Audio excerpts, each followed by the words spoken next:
Welcome to the second day of the investigation, and can I just say a big thank you? There was some fantastic work done yesterday. Right, we know a little more about the deceased. Quick review. The deceased lived alone.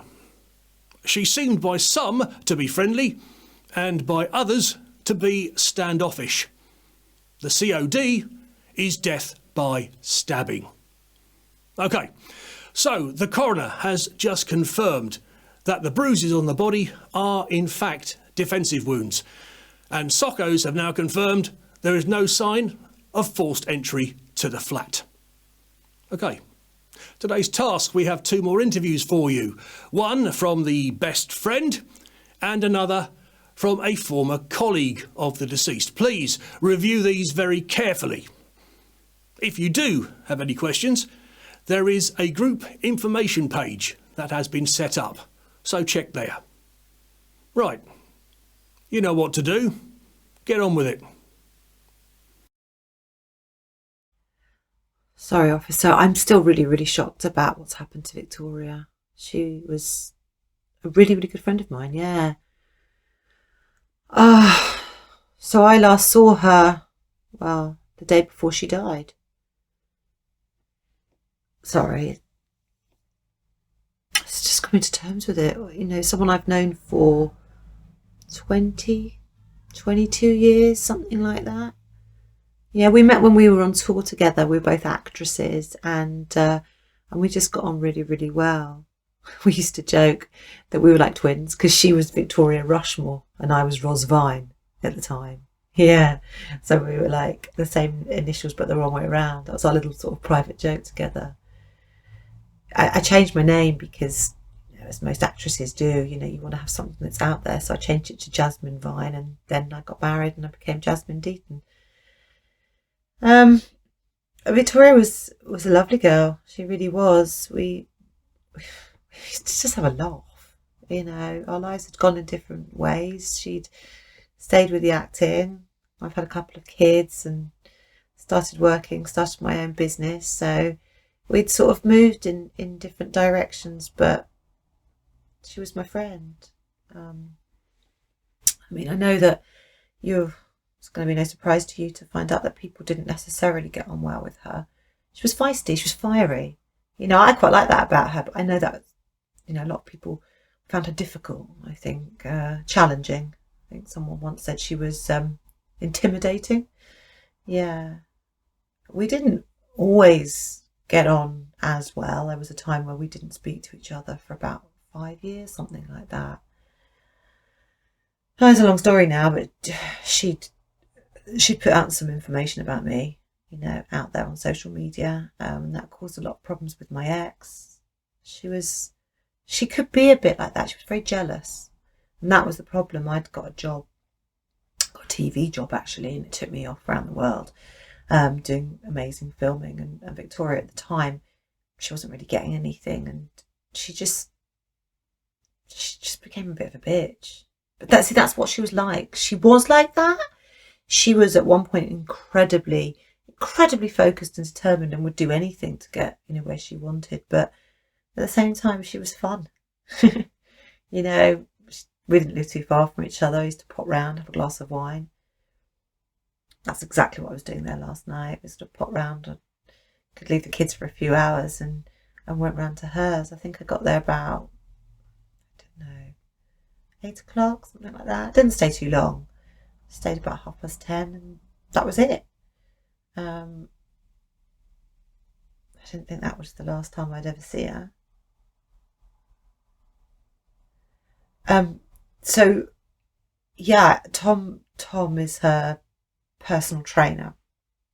They'd had a thing together, and I saw him leave. Now, it must have been, well, it was after 6, definitely, because I had to drop the kids off, and I was on my way to do that before I was going to work. I've got an office in town, so I saw him outside her front door. Don't really think much of it. I mean, sometimes she has an early morning personal training session. He could have stayed over. I don't know. I didn't realise that I needed to know. I didn't notice anything strange. No. There was my blood, you're saying, found at her flat? Well, I had a nosebleed. I'm taking some medication and it makes my blood very, very thin. So when I was round at Victoria's, I had a nosebleed and I had a tissue and I sort of discarded it. So that's what would explain. She was in quite good spirits. She was worried. She thought someone was, as she put it, after her. But you see, that's the way she was. She was always sort of prone to hysteria. She did have a phone that wasn't her phone. She got it. Well, it was returned back to her. I don't think it was hers. She said Simon Greythorp had given it to her at a party. But she showed me some messages on it. She didn't know who they were from. It wasn't a phone that she recognised. It wasn't a number that she recognised. I don't know. I really don't. She didn't really say much more about it. She seemed a bit nervous, I suppose would be the best way. But it wasn't something we focused on. As I said, we had a glass of wine, a couple of glasses in fact, and then I left. I didn't think that would be the last time I'd ever see her again. It's weird, isn't it? Like, you think, you know that these things go on. We used to joke about it. We used to joke that, that was our starring role, a reconstruction on Crime Watch. I didn't think I'd ever be thinking about hers. Poor Victoria. Yeah, she was a party girl. She liked a bit of Charlie, liked to drink. And then she got some stuff off of Tom. I mean, there's probably a whole load of stuff about her I didn't know. We were friends, yes, but we also lived different lives. I'm really sorry. I don't think there's anything more I can tell you. Sorry.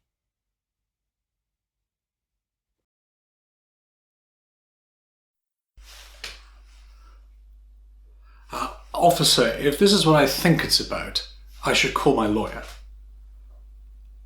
Victoria Rushmore? Well, yes, I saw her yesterday. I'm sure it was yesterday. She came in to see... Really? Oh, that's dreadful. Well, yes, I knew her. Not well. Not anymore. We have the same agent. Barbara, that's right. And we worked together some time ago on the same soap opera, but I lost contact with her since then. And every time I have seen her, she's always hustling me about work. You see, I'm a rather successful actor. You'll have seen me on the TV, and you'll certainly have heard my voice on various adverts. But poor old Victoria, well, her career followed a slightly different trajectory. I mean, she started off well, but as so often is the case, she just sort of slipped away. No longer got the decent work. Wasn't getting any work, is what I heard. What would she like to work with?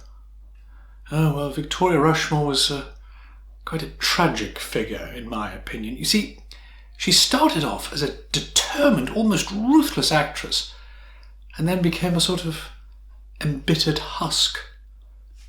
The rumour in the industry was that she was an alcoholic, and she was always pissed. Couldn't escape her demons. Well, I mean, we all have our secrets, don't we? And hers, well, she had a baby girl, yes. Yeah, she had a baby girl and was adopted. Yeah. Oh, you didn't know that?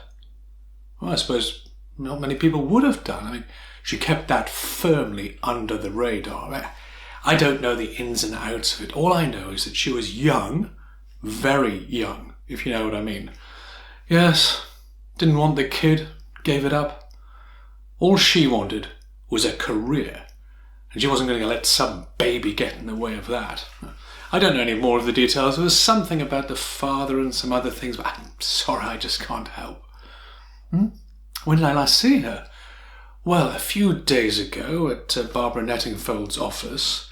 And then weirdly enough, she turned up at a party that I was at.